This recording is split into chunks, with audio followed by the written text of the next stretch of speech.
এবার আমরা বানাবো কেমিক্যাল ফ্রি শ্যাম্পু। এবার আমরা দিব জল, পাত্রটা ফুল করে দিব কম বেশি।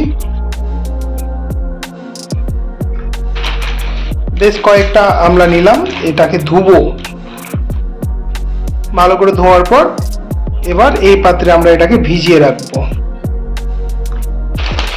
এবার আমরা কয়েকটা শিকাকাই নেব, কয়েকটা বলতে কিছুটা।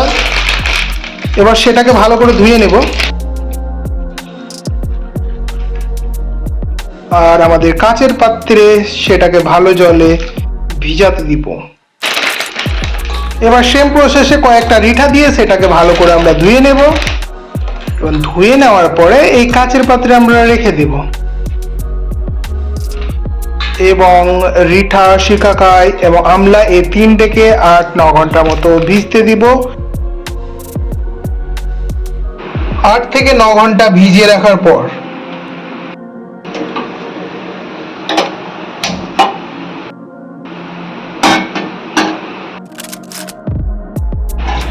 এবার এটা আমরা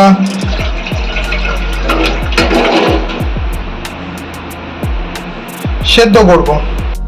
এরপর আমরা এই জলটাকে ফুটিয়ে অর্ধেক করে নেব। এবার আমরা গ্যাসটিকে অফ করে দেব। এবার আমরা এটিকে নামিয়ে ঠান্ডা হতে দেব।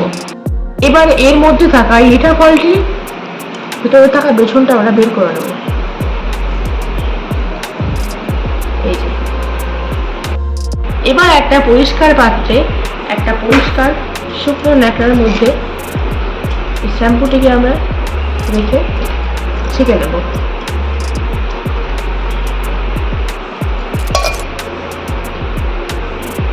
ছেঁকে নিয়ে এই জলটা আমরা পুরো বার করে নেব।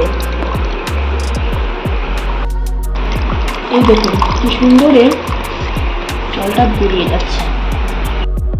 এভাবেই আপনারা বাড়িতে বানিয়ে নিন হোমমেড অর্গানিক শ্যাম্পু।